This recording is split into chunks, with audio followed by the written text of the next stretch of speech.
You are now listening to the Pelicans post-game report. Flash report. For all things Pelicans, you're now tuned into the Pelican post-game report. I am Big Q, representing PPR, man. If y'all are not subscribed, please feel free to hit the sub button, man. We up in this thing. A quick PPR update.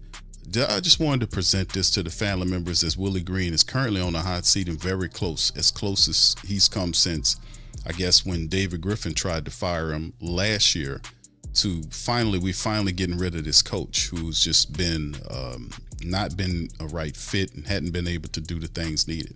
This particular report is called 10 Reasons Borrego Wins with the Pelicans.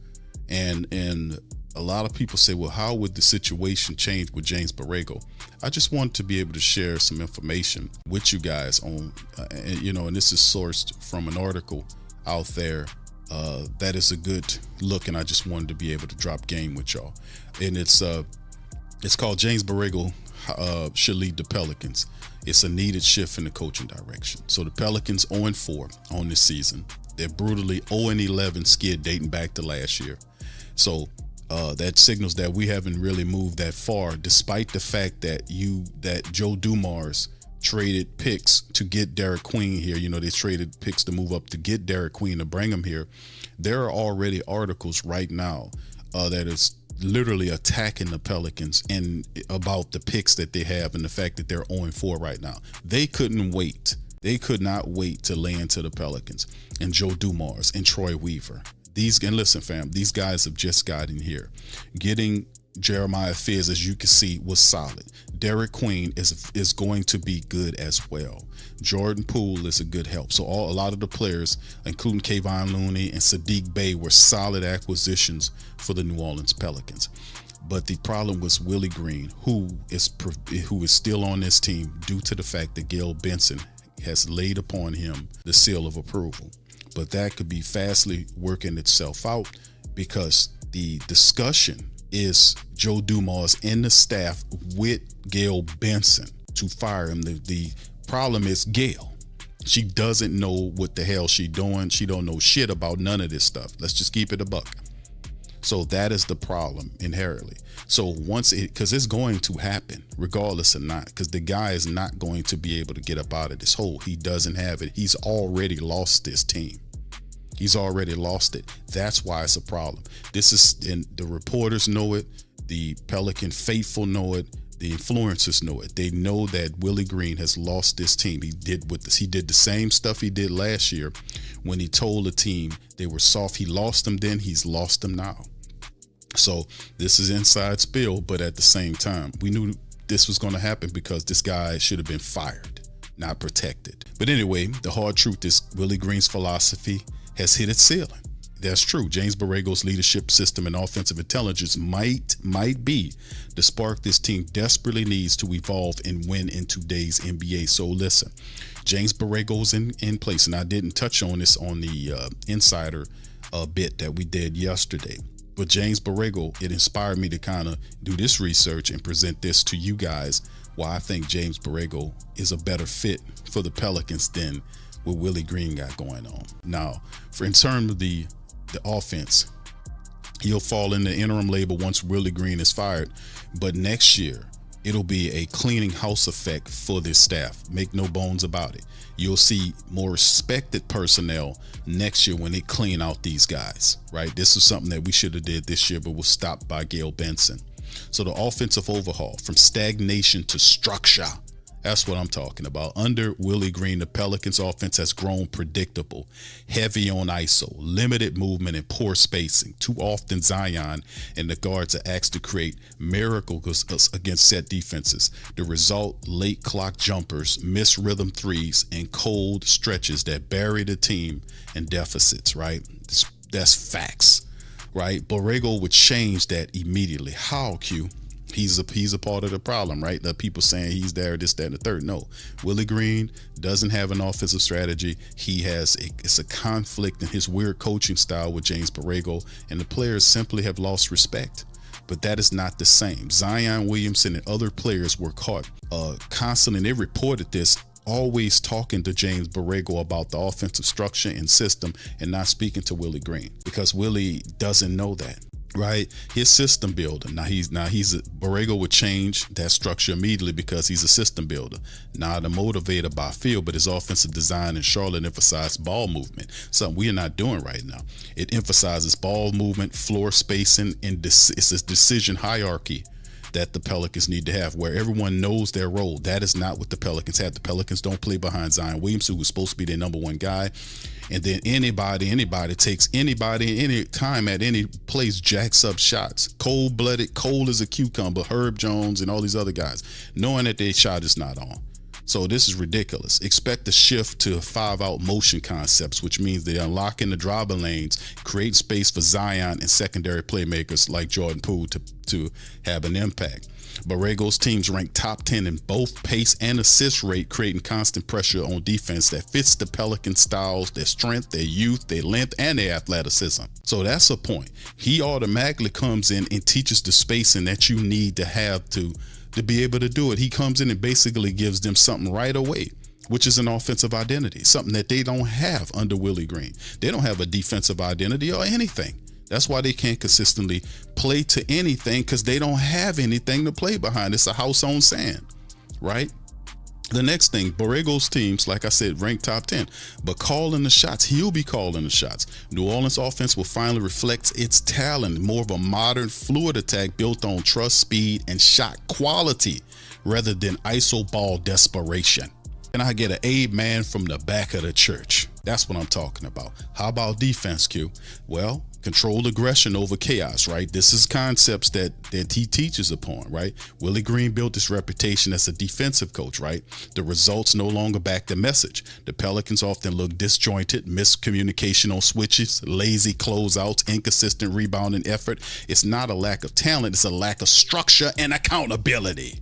That's what I've been telling people for a while now. When teams fail to win, it's because they don't have the leadership, they don't have the accountability to make sure this stuff works. And this is Willie's team is rife with non-accountability. He is a direct reflection of non-accountability because he's here and after losing teams, and usually coaches like that get fired. Last year, fam, they fired Malone, they fired the Grizzlies coach, Taylor Jenkins, they fired another really good coach, and Willie Green sitting up here failing, he was allowed to keep his job. That's how foolish these people are in a world of reality. They live in a bubble all alone to themselves. But that's about to change, right? So anyway, Borrego's defensive philosophy emphasizes rotational discipline and communication over emotion. Right? Smart team. He's not just preaching energy, he teaches positioning, right? Expect tighter weak side rotation, cleaner help side defense, and lineups that balances shooting with defensive versatility. This won't happen right away, but you'll see a more responsive, structured Pelican team playing behind the people it's supposed to. And that, if they can do that, they will work themselves slowly out of this rut and gain confidence, right? So he also uses data-driven matchups, limited and missed matches that have burned the New Orleans Pelicans late in games. Data-driven matchups. Analytics, he pays attention to the analytics. We spoke about positive about analytics and how he uses it in his coaching approach. Willie Green's defense relies on what they call passion and instincts. Borrego would bring precision and predictability, two traits the young team has lacked. So if things get rough, they know where to go. How about coaching IQ and adaptability? One of Willie Green's most visible flaws has been his in-game adjustments. Awful. Lack thereof. When opposing coaches shift the tempo and change coverages or go small, the Pelicans rarely counter that effectively. That's so, and this is the clutch time moment stuff where he's 0-22. The guy's awful. That rigidity has cost games down the stretch and have drained players' confidence. That's why he is where he is. Now, Borrego, how does he change this? He's a tactical coach who thrives on those adjustments. He manipulates lineups based on matchups rather than loyalty. Willie Green. He uses timeouts strategically to stop runs and reset rhythm. Willie Green doesn't do that. His play calling out of timeouts in these ATO sets is among the best in the league, something New Orleans currently lacks. This is something that he was good at when he was with Charlotte. Now, he wasn't perfect at Charlotte because, there was different factors involved. The team that he had wasn't an incredibly talented team, but look what the Pelicans have here. Look at the talent that they have, the shooting, the Zion, Trey, Herb, all these guys, Sadiq, Jeremiah Fears. These guys are healthy. Kayvon Looney coming back in the first week. Look what he has to work with, right? When you're 0-11 dating back to last year, the worst thing you can do is stay the same. Borrego's analytical chess-like approach would breathe life into the locker room that's mentally flat and technically stale. Now, remember, there was a situation where we talked about it on the show. Shout out to DC and Lex. Lex made a point about bringing the factor that Jason Kidd, when we were playing against the Dallas Mavericks, when we played them, I think a couple years ago. It wasn't last year. It was the year that Willie Green missed. I don't know, y'all remind me in the chat, but we played them not back to back, but maybe like a day apart. When we played Dallas in Dallas twice, right? And I think the second game, that Willie Green, he lost obviously bad the first matchup. Then he left. He was out because of C-19, and then James Borrego stepped into the game. The Pelicans were totally different with him running the team. He was able to do that within that, have them. And this is just a little information to throw at you. It didn't take him long to go from what you seen that previous Dallas game, which was like a day apart. So when they knew Willie wasn't going to be there, he went to work that next day in practice, and then look how they looked that quick in that following Dallas game.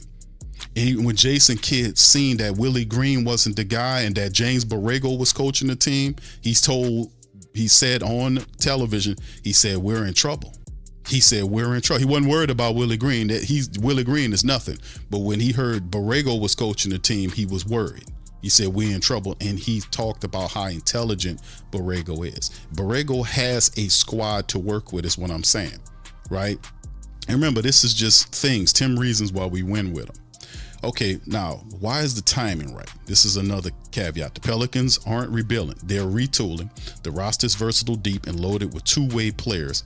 What's missing is the identity. The team needs a coach who can modernize the offense, teach disciplined defense, elevate the basketball IQ across all levels.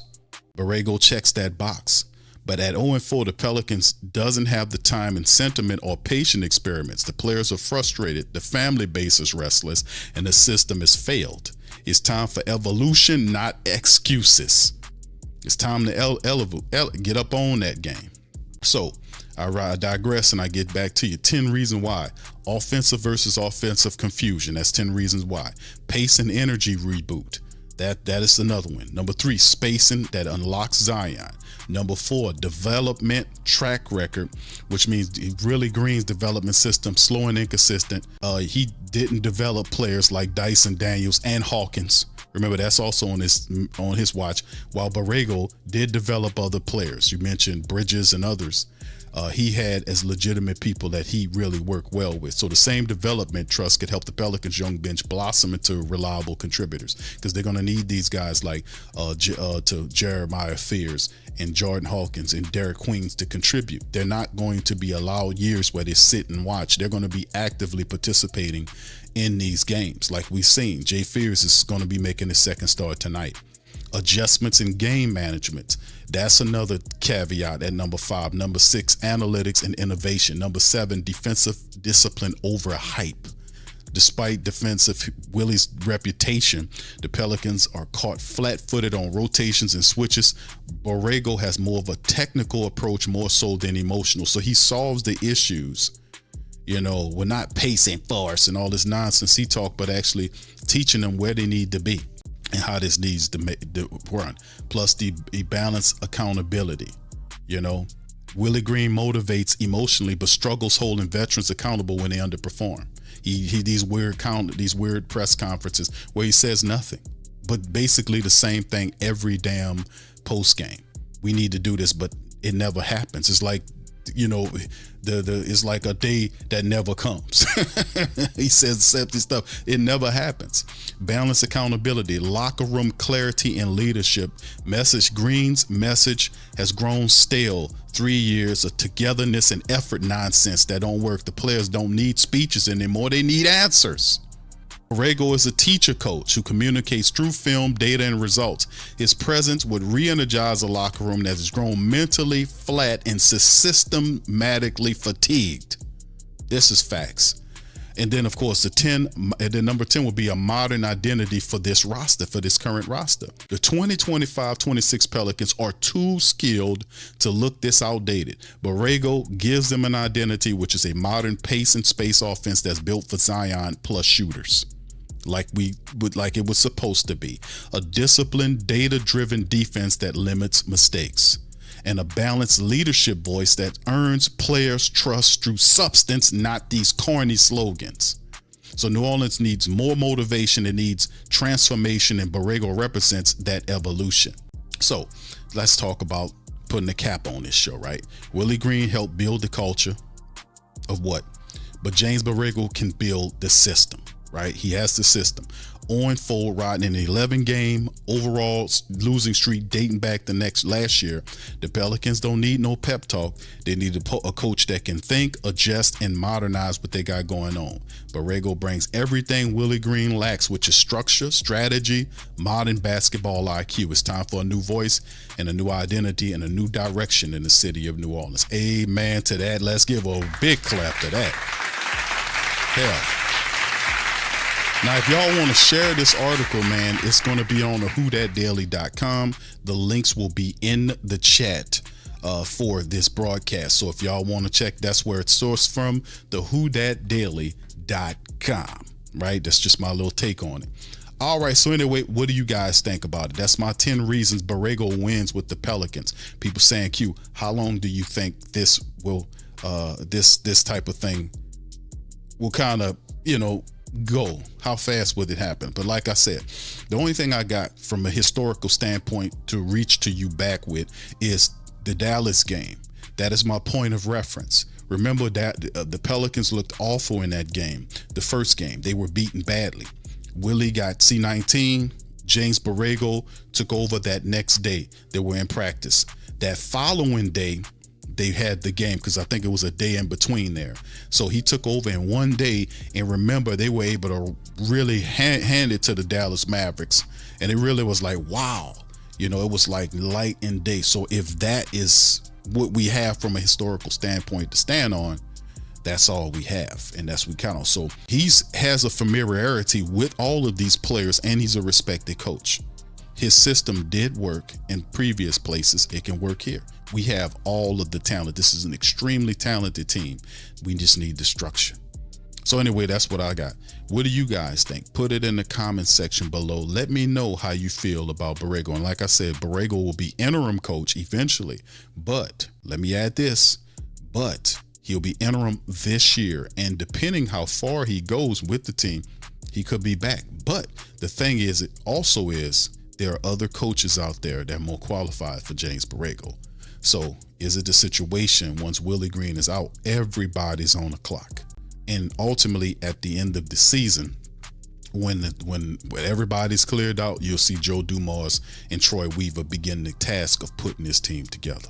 So it is a point that, depending on how James Borrego do with this team, if there's obviously great success, you would definitely see it could be a possibility that the Pelicans could stick with him. But if not, we finally get an opportunity, Troy Weaver and Joe Dumars, to get their own coaches. And I do actually believe it's going to be Coach Malone. But we'll see how it'll be good and cool to watch all this develop. But listen, man, we at the precipice for Willie Green coming up real soon. A decision be made. But this is my 10 reasons why Borrego wins with the Pelicans this year. With that being said, I'm out. If y'all not a sub, hit that sub button. There's too many people that watch the PPR that are not that might not realize they're not subbed up. Please do it now. Check your sub button. If you're not a sub, punch on that button. It's free. You won't blow up. Your phone won't blow up. It's totally free. It won't hurt you. I promise you. Also, feel free to hit the like button, the subscribe button, and the little bell down there for future notifications for PPR update. With that being said, I shall see you later on PPR Final tonight. Much love. Peace. Go Pelicans. Subscribe now and stay up to date for all things New Orleans Pelicans.